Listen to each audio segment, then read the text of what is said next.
Bismillahirrahmanirrahim. Assalamualaikum warahmatullahi wabarakatuh. Sebelumnya perkenalkan, nama saya Misbah Munir. Saya dari kelas 5A Kepribadian 2. Sini saya akan membuat video UAS tentang teori Rolomai. Untuk penjelasannya, silakan simak video berikut. Terima kasih.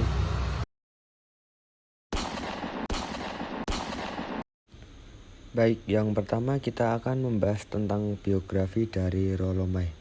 Rolomai lahir pada tanggal 21 April 1909 di Ada, Ohio, Amerika. Tanggal 22 Oktober 1994, Mai mengalami penurunan kesehatan dan meninggal di Tribun, California. Minatnya pada psikologi berkaitan dengan kehidupan keluarganya yang bermasalah dan hubungan orang tuanya yang tidak harmonis. Tahun 1930, ia menerima gelar sarjana di Oberlin College di Ohio. Tahun 1946, Mai membuka tempat praktiknya sendiri dan 2 tahun kemudian bergabung dengan akademis di William Allen Smith Institute of Psychiatry.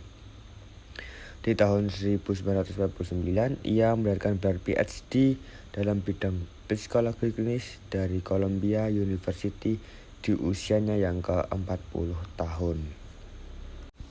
Baik, kita akan masuk langsung ke dalam materi psikologi eksistensial Rolomai. Yang kita bahas dalam kali ini yaitu konsep kepribadian psikologi eksistensial Rolomai. Rolomai merupakan tokoh pertama yang memperkenalkan psikologi eksistensial. Menurut Rolomai, psikologi eksistensial merupakan usaha dalam memahami manusia yang tengah mengalami dan menjadi tujuan pengalaman. Maksudnya adalah ilmu yang mengkaji tentang bentuk perilaku manusia yang sedang mengalami serta menjadi tujuan pengalaman hidupnya. Jadi maksudnya adalah eksistensial itu berfokus pada mengenai manusia pada keberadaannya. Dalam hal ini manusia hadir di dunia untuk dapat memberikan manfaat kepada lingkungan serta untuk mengenal lebih dalam tentang dirinya sendiri. Di dalam konsep kepribadian psikologi eksistensial, Rolomai membahas tentang being in the world, yaitu keterlemparan sehingga manusia selalu ada di dunia. Maksudnya adalah konsep atau konteks being in the world menurut Mai yaitu bagaimana manusia itu mengalami dan berinteraksi dengan dunia sekitarnya.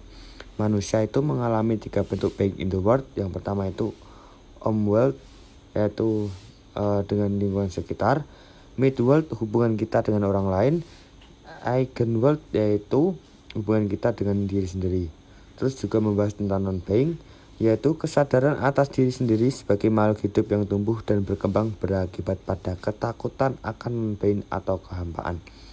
Ketakutan atas non-being membuat kita lari dari membuat pilihan, yaitu membuat keputusan tanpa mempertimbangkan siapa diri kita.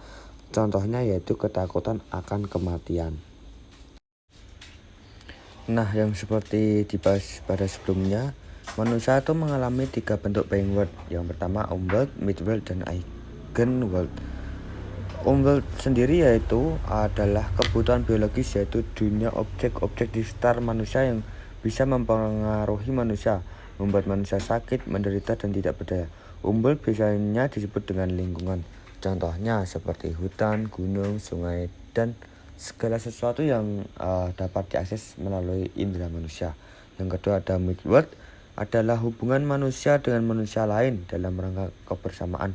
Kebersamaan ini berlangsung dalam suatu interaksi yang jauh lebih kompleks. Komunikasi dengan yang penuh kebersamaan dan makna orang lain juga ditentukan oleh hubungan sama. Contohnya seperti kita dengan keluarga, teman, rekan kerja, dan hubungan sosial lainnya.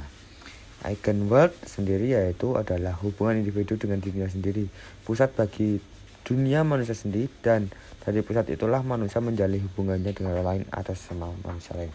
Contohnya seperti pemikiran, impian, keyakinan pribadi, pengalaman subjektif yang lainnya.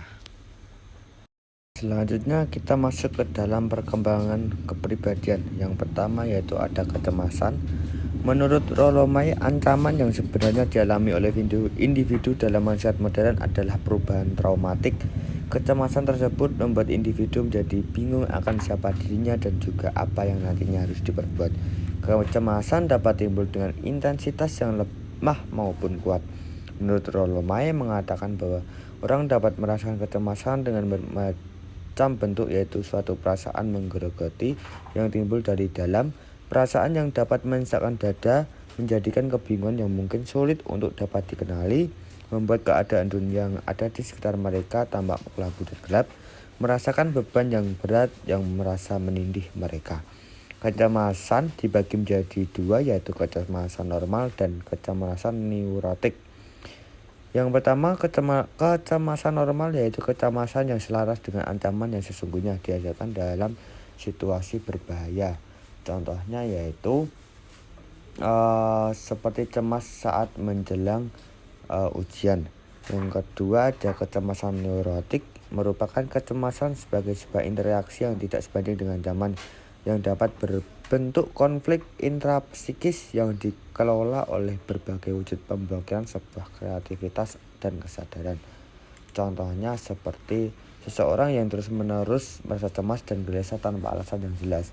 Kecemasan ini mungkin tidak terkait dengan situasi yang nyata dan dapat mengganggu kehidupan sehari-hari.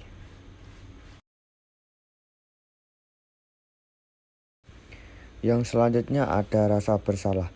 Kecemasan muncul ketika manusia dihadapkan dengan masalah pemenuhan potensi mereka.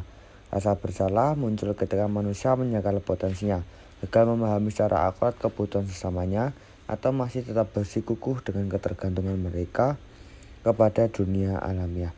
Rasa bersalah tidak hanya dipandang sebagai beban emosional, tetapi juga sebagai bagian dari pertumbuhan dan pilihan hidup. Secara keseluruhan, Rollo May melihat rasa bersalah sebagai bagian integral dari kehidupan manusia yang mendorong individu untuk menghadapi tanggung jawab pribadi, merenungkan nilai-nilai mereka, dan tumbuh sebagai individu yang baik. Jadi, rasa bersalah itu contohnya seperti merasa bersalah karena tidak dapat menghadapi kepastian atau kesulitan dalam mengatasi tantangan sehari-hari. Dalam teori Rollo May itu, intinya rasa bersalah ini berkaitan dengan ketidakmampuan individu untuk menyelesaikan pemenuhan potensi mereka dan mengakui diri sendiri secara akurat. Oleh karena itu, pemahaman tentang sifat dan penyebab rasa bersalah sangat penting untuk memahami dan mengatasi masalah perkembangan kepribadian. Yang selanjutnya ada intensionalitas atau intentionality. Intensionalitas adalah struktur yang memberikan makna bagi pengalaman dan mengizinkan manusia melawan pilihan terhadap masa depan. Tanpa intensionalitas, manusia tidak bisa memilih atau bertindak berdasarkan pilihan tersebut. May menggunakan istilah intensionalitas untuk menjembatani antara subjek dan objek. Intensionalitas merupakan struktur makna yang memungkinkan kita sebagai subjek melihat dan memahami dunia luar sebagai sesuatu yang objektif. Yang selanjutnya ada kebebasan dan takdir atau freedom and destiny. Dalam definisi May, kebebasan adalah kapasitas individu untuk mengetahui bahwa dia adalah makhluk yang terbatas. Istilah terbatas ini kemudian oleh May disamakan oleh destiny atau takdir. Kebebasan berasal dari pemahaman mengenai takdir, sebuah pengertian bahwa kematian kemungkinan di momen apapun, bahwa kita adalah laki-laki atau perempuan, kita memiliki kelemahan, dan bahwa perilaku masa kanak-kanak akan membawa kita pada perilaku tertentu. Kebebasan mensyaratkan kemampuan menciptakan semua kemungkinan yang berbeda-beda dalam diri manusia, walaupun tidak begitu jelas di waktu seperti apa seseorang harus bertindak. May mengakui dua bentuk kebebasan. Yang pertama adalah kebebasan eksistensial, yaitu kebebasan untuk bertindak atau melakukan sesuatu, dan yang kedua adalah kebebasan esensial, yaitu kebebasan mengada. Contohnya adalah kebebasan dalam teori ini adalah kemampuan seseorang untuk membuat pilihan dan bertanggung jawab atas tindakan mereka. Sementara takdir itu merujuk pada kesadaran akan konsekuensi dari pilihan yang dibuat dan tanggung jawab atas hidup seseorang. Perhatian, cinta, dan kehendak. Perhatian kepada seseorang berarti menyadari orang itu sebagai sesama manusia, mengidentifikasikan diri dengan rasa sakit atau gembira kepada orang tersebut, rasa bersalah atau rasa penyesalan. Perhatian adalah kondisi di mana sesuatu menjadi sangat penting. May mendefinisikan cinta sebagai kesenangan terhadap kehadiran orang lain, dan penegasan terhadap nilai dan perkembangan mereka sama seperti dirinya sendiri. Tanpa perhatian, cinta pun tidak akan ada selain hanya perasaan sentimental, kosong atau nafsu seksual tak terkendali. May mengidentifikasi terdapat 4 jenis cinta, yaitu seks, eros, filia, agape. Yang pertama, seks. Seks adalah fungsi biologis yang dapat dipuaskan lewat hubungan kelamin atau peredaran seksual lainnya. May yakin bahwa masyarakat beranjak dari periode hubungan seks yang berarti dipenuhi oleh rasa bersalah dan kecemasan menuju periode di mana melakukan hubungan seks tidak mendatangkan rasa bersalah dan kecemasan. Eros adalah hasrat psikologis yang mencari progresi atau kreasi melalui sebuah penyatuan kekal dengan pribadi yang dicintai. Eros dibangun atas perhatian dan kelembutan. Filia yaitu persahabatan intim non-seksual di antara dua pribadi. Filia tidak bisa diburu-buru. Dia memerlukan waktu untuk tumbuh, berkembang, dan menancapkan akarnya. Yang terakhir ada agape. Agape adalah cinta yang altruistik, jenis cinta spiritual yang mengandung resiko bermain sebagai Tuhan. Selain bentuk-bentuk cinta, May menyebut kehendak merupakan kemampuan untuk mengorganisasikan diri sebagai gerakan ke arah tertentu atau kepada tujuan tertentu bisa terjadi. Yang selanjutnya kita membahas tentang psikopatologi. May itu melihat psikopatologi sebagai hasil dari kurangnya komunikasi dan ketidakmampuan individu untuk menyampaikan diri dan mendengarkan orang lain. Individu yang terganggu secara psikologis menyangkali takdir mereka, karena itu dia itu kehilangan kebebasannya.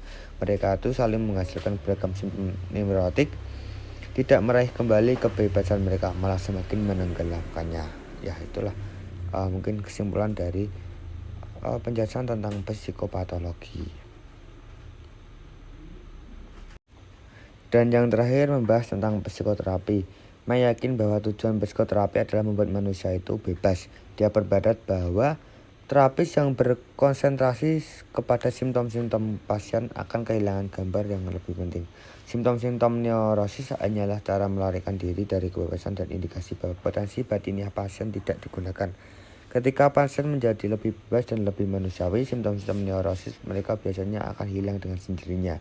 Kecemasan mereka yang neurotik akan menjadi kecemasan yang normal, dan rasa bersalah neurotik akan diganti dengan rasa bersalah yang normal. Namun keberhasilan seperti ini hanya sekedar saja, tidak menjadi tujuan utama terapi. May mengatakan bahwa psikoterapi mestinya lebih difokuskan membantu manusia untuk eksis, sedangkan simptom-simptom yang menghilang itu adalah efek samping dari pengalaman tersebut. Terima kasih, itulah penjelasan tentang teori eksistensial dari Rollo May. Apabila terdapat kesalahan dalam pengucapan maupun belum jelas tentang cara saya menyampaikan, mohon dimaklumi. Kurang lebihnya saya mohon maaf. Wabillahi taufiq wal hidayah. Assalamualaikum warahmatullahi wabarakatuh.